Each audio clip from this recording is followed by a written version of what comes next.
हाणामारी करून सभागृहाची प्रतिमा मलिन करण्यात आली आहे, त्यामुळे पडळकर आणि आव्हाडांनी खेद व्यक्त करावा असं आवाहन विधानसभा अध्यक्षांनी केलंय। त्यानंतर गोपीचंद पडळकर आणि जितेंद्र आव्हाड दोघांनी झालेल्या घटनेबाबत खेद व्यक्त केलाय। चांगल्या वर्तनाची अपेक्षा दोन्ही बाजूंकडून आहे। 3 दिवस दोन्ही नेते ज्या पद्धतीने वागत होते ते लहान मुलासारखं होतं असं म्हणत मुख्यमंत्र्यांनी कान टोचलेत। सर्वांनी संयम बाळगला पाहिजे, आपल्याला भान हवं असंही फडणवीस म्हणाले। विधिमंडळात पास घ्यायला 5,000चा रेट आहे असा आरोप राष्ट्रवादीचे प्रदेशाध्यक्ष शशिकांत शिंदे यांनी केलाय। यावर शंभूराज देसाई यांनी विरोधकांनी पुरावा द्यावा असं म्हटलंय। तसंच पास देण्याचा अधिकार सभापती आणि अध्यक्षांचा आहे, तुम्ही सांगितला तो दर सभापतींशी संबंधित आहे का असा सवालही त्यांनी केलाय। हनी ट्रॅपमध्ये अनेक अधिकारी आणि राजकीय नेते अडकले असल्याचा आरोप नाना पटोलेंनी केला होता, त्याला मुख्यमंत्री फडणवीसांनी उत्तर दिलंय। ना हनी ना ट्रॅप आहे असं उत्तर फडणवीसांनी दिलंय। हनी ट्रॅपमध्ये कुणी अडकलं नसल्याचं फडणवीस म्हणाले। नाना पटोलेंनी टाकलेला बॉम्ब आपल्यापर्यंत पोहोचलाच नाही असा टोलाही त्यांनी लगावला।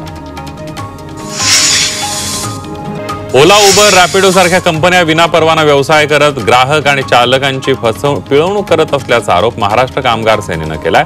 या प्रकरणी ओला, उबर, रॅपिडो सारख्या कंपन्यांवर कडक कारवाईचं निवेदन महाराष्ट्र कामगार सभेनं मुख्यमंत्र्यांना दिलंय। परिवहन आयुक्तांना देखील या कंपन्या जुमानत नसल्याचा आरोप पत्रातून करण्यात आलाय। तसंच रिक्षा, टॅक्सी चालकांच्या व्यवसायावर त्याचा परिणाम होत असल्याचंही पत्रात म्हटलंय। शिवसेना उद्धव बाळासाहेब ठाकरे पक्षाचे आमदार अनिल परब यांनी विधान परिषदेमध्ये गंभीर आरोप केलाय। गृहराज्यमंत्री योगेश कदम यांच्या मातोश्री ज्योती रामदास कदम यांच्या नावे मुंबईमध्ये डान्स बारचं परमिट असल्याचा थेट आरोप आमदार अनिल परब यांनी केलाय। त्या डान्स बारमध्ये 22 बारबालांना पकडण्यात आलं। या प्रकरणी पोलिसांनी गुन्हा दाखल केल्याचं अनिल परब यांनी सांगितलं। तसंच या प्रकरणी योगेश कदम यांनी राजीनामा देण्याची मागणीही परब यांनी केली आहे। आगामी महापालिका निवडणुकीच्या पार्श्वभूमीवर ठाण्यामध्ये शिवसेनेची बैठक पार पडली आहे। शिवसेना खासदार नरेश मस्केंसह महत्त्वाच्या पदाधिकाऱ्यांची बैठकीला उपस्थिती होती। महापालिकेत जास्तीत जास्त शिवसेनेचे उमेदवार कसे निवडून येतील या संदर्भात चर्चा करण्यात आली आहे। राष्ट्रवादी काँग्रेसचे खासदार सुनील तटकरे आणि काँग्रेस नेते राहुल गांधी यांच्यावर टीका करण्यात आली आहे। राहुल गांधी हे कधी कधी लहान मुलासारखं वक्तव्य करतात असं म्हणत त्यांनी गांधी यांच्यावर निशाणा साधलाय। उर्दू साहित्य अकादमीला 50 वर्षे पूर्ण झाली आहेत। सुवर्ण महोत्सव साजरा करण्यासाठी 10 कोटींचा निधी द्या अशी मागणी करण्यात आली आहे। या संदर्भात विधानसभा सदस्यांकडून पायऱ्यांवर बॅनर झळकवण्यात आले। विरोधी पक्ष लोकशाहीचं दुसरं चाक आहे पण त्याची हवा गेली आहे अशी खोचक टीका उपमुख्यमंत्री एकनाथ शिंदेंनी केली आहे। तसंच झालेल्या चर्चेमध्ये जनतेसाठी न्यायासाठी आवश्यक ते मुद्दे विरोधकांनी उपस्थित केलेच नसल्याचं शिंदेंनी म्हटलंय। ते मुंबई तोडण्याचा आरोप करतात पण आम्ही मुंबईला जगाशी जोडतोय, हिंदुत्व आमचा प्राण आहे असं एकनाथ शिंदेंनी म्हटलंय। तसंच महापालिका निवडणुका आल्यावर अशा प्रकारचा अपप्रचार सर्वांना माहीत आहे, वरून कीर्तन आतून तमाशा सर्वांना माहीत आहे असा टोलाही शिंदेंनी लगावला। वादग्रस्त वक्तव्य करणाऱ्या मंत्र्यांचे मुख्यमंत्र्यांनी चांगलेच कान टोचलेत। मंत्र्यांनी बोलताना सदसद विवेक बुद्धीचा वापर करून बोलावं, योजनांवर बोलताना विचार करून बोलावं असंही फडणवीस म्हणाले। अधिवेशनात विरोधी पक्षांच्या प्रश्नांना योग्य उत्तर देण्याचा प्रयत्न केला। झालेल्या कामावर आम्ही समाधानी आहोत असं मुख्यमंत्री देवेंद्र फडणवीस यांनी म्हटलंय। तसंच काही गोष्टींवर आम्हाला खेद आहे, भविष्यात काळजी घेतली जाईल असंही ते म्हणाले। राज्यात 20 सनदी अधिकाऱ्यांच्या बदल्या करण्यात आलेल्या आहेत। वसई विरार महापालिकेच्या आयुक्तपदी मनोज कुमार सूर्यवंशी यांची नियुक्ती करण्यात आली आहे। मुख्यमंत्री देवेंद्र फडणवीस यांनी बदलीचे आदेश दिले। भिवंडीतील कशेळीमध्ये शिवसेनेचे गट उपनेते निलेश सांबरे यांच्या वतीनं मेळाव्याचं आयोजन करण्यात आलं होतं।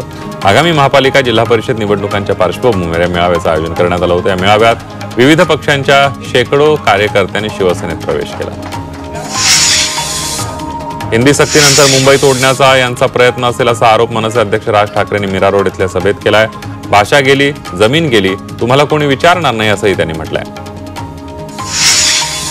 मीरा रोड येथील सभेत बोलताना राज ठाकरेंनी हिंदी भाषेवर टीका केली आहे। हिंदीने अनेक भाषा मारलेल्या आहेत। हिंदी फक्त 200 वर्ष जुनी भाषा आहे, मराठीला 2500 वर्षांचा इतिहास असल्याचं राज ठाकरे म्हणाले। तुम्ही महाराष्ट्राचे मालक आहात, बाहेरच्यांनी इथे येऊन सरकार स्थापन करायचं नाही असं राज ठाकरे म्हणाले। तसंच अंगावर आला त्याला ठेचणार म्हणजे ठेचणार असा इशाराही राज ठाकरेंनी दिलाय।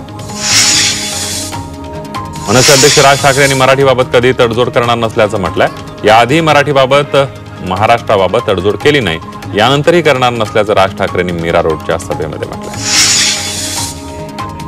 दुबईमध्ये मोठ्या पगाराची नोकरी लावण्याचा आमिष दाखवून पीडित महिलेवर बलात्कार केल्याची धक्कादायक घटना नवी मुंबईत घडली आहे. आरोपी सिराज इद्रिस चौधरीला वाशीमधून अटक करण्यात आली आहे. आरोपीने दुबईमध्ये जास्त पगाराच्या नोकरीचा आमिष दाखवून पीडित महिलेवर जबरदस्तीने बलात्कार केल्याची तक्रार महिलेने केली आहे. त्यानुसार आरोपीला न्यायालयीन कोठडी सुनावण्यात आली आहे. पनवेल स्थानकावर नायजेरियन महिलेकडे 3.5 किलो अंमली पदार्थ आढळून आलेत. बंगळुरू नार्कोटिक्स विभागाला याबाबतची माहिती मिळाल्यानंतर त्यांनी सापळा रचत कारवाई केली आहे. आंतरराष्ट्रीय बाजारात या अंमली पदार्थांची किंमत 35 कोटी एवढी आहे. राज्यातील सर्व तुरुंग कैद्यांनी खचाखच भरलेले आहेत. मुंबईच्या आर्थर रोड तुरुंगामध्ये तर 3 पटीहून अधिक कैदी आहेत. त्यामुळे तुरुंगातील अधिकारी आणि कर्मचारी यांच्यावर कामाचा प्रचंड भार येत असताना मुंबईच्या कारागृहातील विविध पदांसाठी 717 जण उत्तीर्ण होऊन 5 महिने उलटले तरी त्यांना अद्याप नियुक्ती देण्यात आलेली नाहीये.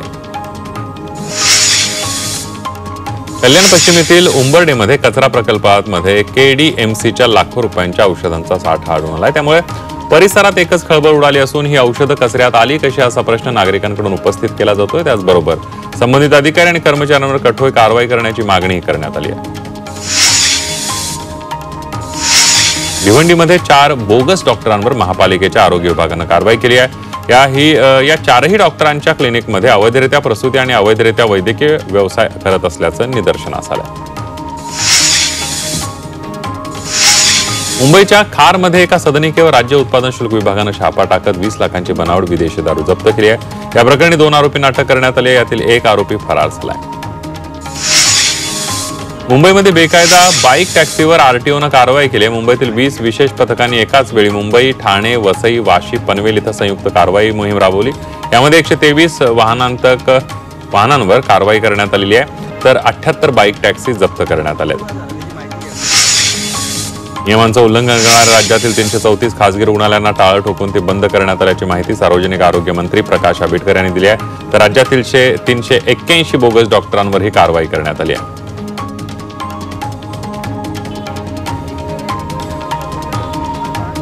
बदलापूर इथं राष्ट्रवादी काँग्रेस शरद पवार पक्षाच्या कार्यकर्त्यांनी जितेंद्र आव्हाड यांच्या फोटोला दुग्धाभिषेक घातलेला आहे. तसंच गोपीचंद पडळकर यांच्या फोटोवर मैं हूं गुंडा असं लिहित निषेध नोंदवलाय. आव्हाड यांची नाहक बदनामी केली जात असल्याचं सांगून हा दुग्धाभिषेक करण्यात आलाय. मुंबईतील सफाई कामगारांचा संप 23 जुलैपर्यंत स्थगित करण्यात आलाय. मुख्यमंत्री देवेंद्र फडणवीस यांच्यासोबत झालेल्या बैठकीनंतर कामगार संघटनांनी संप मागे घेतलाय.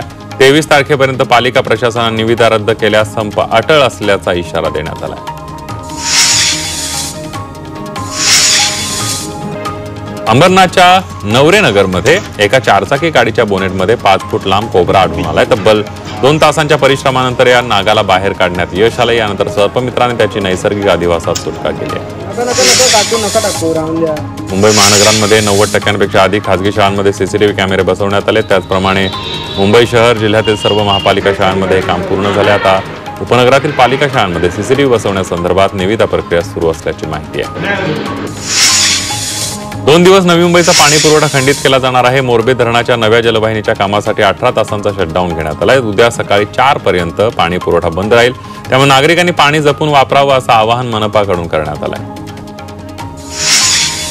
पालघर नगर परिषद आणि 26 गावातील पाणी पुरवठा योजनेसाठी देवखोप धरण आणि कमारे बंधाऱ्यातील पाणी आरक्षित करण्याची मागणी माजी नगराध्यक्ष पिंपळे यांनी केली आहे. त्याचबरोबर जल आणि मृदा संधारण मंत्री संजय राठोड आणि मंत्री गिरीश महाजन यांना याबाबत निवेदन देण्यात आलं.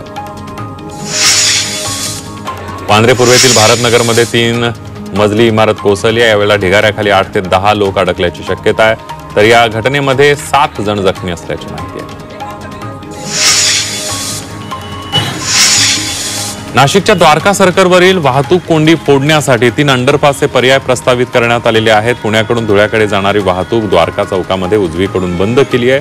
तर त्याऐवजी पुण्याकडून वडाळा नाका चौकातून वाहतूक द्वारकाकडे केली जाणार आहे. त्याचबरोबर मुंबईकडे जाणारी वाहतूक द्वारका सर्कलपर्यंत बायपास करण्याचा विचार सुरू आहे. स्वच्छ शहर सर्वेक्षणामध्ये महाराष्ट्राने पुन्हा एकदा देशामध्ये आपलं वर्चस्व सिद्ध केले. राज्यातील एकूण 10 शहरांना स्वच्छ शहरांचा पुरस्कार मिळालाय. 3 ते 10 लाख लोकसंख्येच्या गटामध्ये मीरा भाईंदर महापालिकेनं देशात सर्वप्रथम क्रमांक पटकावलाय. तर नवी दिल्लीतील विज्ञान भवन इथं आयोजित कार्यक्रमात राष्ट्रपती द्रौपदी मुर्मू यांच्या हस्ते राष्ट्रीय पुरस्कारांचं वितरण करण्यात आलं. मुंबईतील एसआरए योजनेसाठी बिल्डरांची रांग लागली आहे। महापालिकेच्या भूखंड विकासासाठी 86 बिल्डरांनी निविदा भरलेल्या आहेत। त्यामध्ये शहर आणि पश्चिम उपनगरातील 22 योजनांना सर्वाधिक प्रतिसाद आहे। सर्व अर्जांची 3-4 दिवसांमध्ये पडताळणी करून सी पॅकेट उघडलं जाणार आहे। बीएन नगर ते दहिसर पूर्व मेट्रो आणि अंधेरी पूर्व ते दहिसर पूर्व मेट्रो मार्गिकेवर प्रवासी संख्येमध्ये दिवसेंदिवस वाढ होते। एका दिवसामध्ये 3,11,000 प्रवाशांनी प्रवास केलाय। मुंबईत प्रवास सुकर व्हावा यासाठी सरकारने जलवाहतूक, पॉड टॅक्सी आणि रोपवे सारख्या पर्यायी वाहतूक व्यवस्थांचा विचार सुरू केलाय। परिवहन सेवा अधिक सक्षम करण्यासाठी उपाययोजना करणार असल्याची माहिती परिवहन मंत्री प्रताप सरनाईक यांनी दिली आहे। धोकादायक आणि मोडकळीला आलेल्या इमारतींमधील रहिवाशांसाठी संक्रमण शिबिरं उपलब्ध व्हावी त्यासाठी सरकार आता 180 ते 250 चौरस फुटांची घरं असलेल्या इमारती भाड्याने घेणार आहे। ज्यांना संक्रमण शिबिरामध्ये जायचं नसेल त्यांना 20,000 रुपये भाडं दिलं जाणार असल्याचं मंत्री शंभूराज देसाई यांनी सांगितलं। मुंबईत आतापर्यंत वार्षिक सरासरीच्या 32% पाऊस पडला। यंदा पावसाळा लवकर सुरू झाला असला तरी गेल्या वर्षीच्या तुलनेत कमी पाऊस पडलेला आहे। मात्र धरण क्षेत्रात दमदार पाऊस पडल्यानं धरणांमध्ये 80% जलसाठा आहे। मुंबईत रस्ते पुढील 25 वर्षांसाठी खड्डेमुक्त करण्याचं आश्वासन उपमुख्यमंत्री एकनाथ शिंदे यांनी दिलंय। रस्त्यांच्या दुरुस्तीसाठी निधी आणि तंत्रज्ञानाचा वापर करून दीर्घकालीन उपाय शोधले जातील असंही शिंदे म्हणाले। मोखाड्यातील आदिवासी भागामध्ये रस्त्यांचं भयान वास्तव पुन्हा एकदा समोर आलंय। इथल्या ठाकूरवाडीतल्या मुलांना शाळेत जाण्यासाठी रोज चिखल तुडवावा लागतोय। या पाड्यावरची मुलं निरगुडवाडी इथं शाळेत जातात, मात्र त्यासाठी त्यांना रोज चिखल तुडवून शाळा गाठावी लागते। इथं रस्त्याच्या नावाने केवळ संरक्षण भिंत बांधण्यात आली आहे आणि संपूर्ण रस्त्यात चिखल झालेला आहे। शहापूरच्या गोकुळ गावातील आश्रमशाळेची मार्क्सवादी लेनिनवादी पक्षाच्या पदाधिकाऱ्यांनी पाहणी केली आहे। यावेळेला शाळेची दुरवस्था झाल्याचं पाहायला मिळालं। शाळेतील स्वच्छतागृह अस्वच्छता दिसून आली, तसंच भाजीपाला सडलेल्या स्थितीत आढळला। त्यामुळे शाळेतील मुलांच्या आरोग्याशी खेळ सुरू असल्याचा आरोप करण्यात आलाय। मुंबई महानगर क्षेत्रातील 11वीच्या ऑनलाईन प्रवेश प्रक्रियेसंदर्भात पहिल्या फेरीत एकूण 79,403 विद्यार्थ्यांना प्रवेश मिळाला। यामध्ये वाणिज्य आणि विज्ञान शाखेला सर्वाधिक पसंती आहे।